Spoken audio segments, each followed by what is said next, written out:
Hi friends, welcome back to my channel. ఈరోజు మనం ఎంతో టేస్టీగా ఉండే టమాటా కర్రీ ప్రాసెస్ చూద్దాము.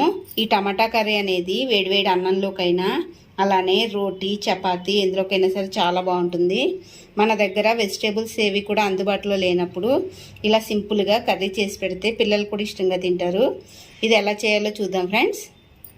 టమాటా కర్రీలోకి నేను ఒక 5 వరకు టమాటాలు తీసుకున్నా. అలానే ఒక 3 ఆనియన్లు, పచ్చిమిర్చి, వీటిని మనం మంచిగా కట్ చేసుకుందాము. ఇలా పచ్చిమిర్చి ఆనియన్ కట్ చేసుకున్న తర్వాత ఇప్పుడు మనం స్టవ్ వెలిగించుకొని ఏ గిన్నెలో అయితే కర్రీ చేయాలనుకుంటున్నామో ఆ గిన్నె పెట్టుకొని వేడి చేసుకోవాలి. ఇలా గిన్నె వేడైన తర్వాత ఇప్పుడు ఇందులోకి మనం కర్రీకి సరిపడినంత ఆయిల్ని యాడ్ చేసుకోవాలి. ఇప్పుడు ఆయిల్ మరిగిందో లేదో చెక్ చేసుకొని ముందుగా మనం కట్ చేసుకున్న ఆనియన్ పచ్చిమిర్చి ఆనియన్ పచ్చిమిర్చి కొంచెం వేగిన తర్వాత ఇందులోకి కొంచెం కరివేపాకుని యాడ్ చేసుకుంటున్నాం. అలానే కొంచెం జీలకర్ర, వీటిని మంచిగా వేయించుకోవాలి. ఆనియన్ పచ్చిమిర్చి మంచిగా వేగింది కదా, ఇప్పుడు ఇందులోకి మనం కట్ చేసుకున్న టమాటాలను కూడా యాడ్ చేసుకుంటాము. ఇవి మంచిగా మగ్గేంత వరకు మూత పెట్టుకొని ఉంచుకోవాలి. ఇలా ఒకసారి కలుపుకున్న తర్వాత స్టవ్ని మీడియం ఫ్లేమ్లో పెట్టుకొని సిమ్లో పెట్టుకోవాలి. మూత పెట్టుకొని ఇలానే మంచిగా మగ్గేంత వరకు కూడా ఉంచుకోవాలి. ఇలా టమాటా కొంచెం మగ్గిన తర్వాత ఇందులోకి మనం రుచికి సరిపడినంత సాల్ట్ని కూడా యాడ్ చేద్దాము.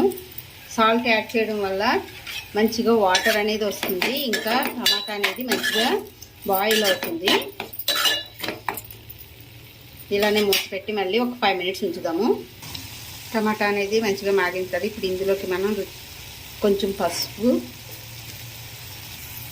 ధనియాల పొడి,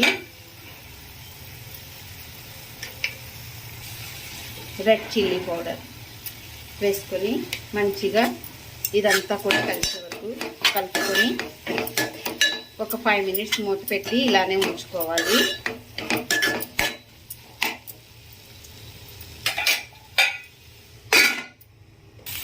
మంచిగా మగ్గి ఆయిల్ అనేది సెపరేట్ అవుతుంది కదా, ఇప్పుడు ఇందులోకి మనం కొంచెం వాటర్ని యాడ్ చేసుకుందాము. కొంచెం వాటర్ని యాడ్ చేసుకొని మరలా ఇది మంచిగా ఉడికి ఆయిల్ సెపరేట్ అయ్యేంత వరకు కూడా నీట్గా ఉడికించుకోవాలి.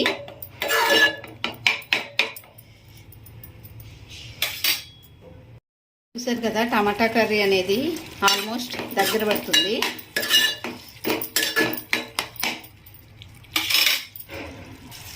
చూసారు కదా, మంచిగా ఆయిల్ అనేది కర్రీ నుండి సెపరేట్ అయింది. ఇప్పుడు ఇందులోకి మనం కొంచెం కొత్తిమీరని యాడ్ చేసుకుందాము.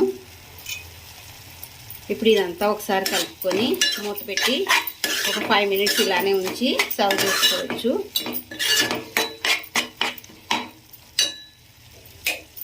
చూసారు కదా ఫ్రెండ్స్, ఈ రెసిపీ మీకు కూడా నచ్చినట్లయితే లైక్ చేయండి, అలానే షేర్ చేయండి ఫ్రెండ్స్. Thank you.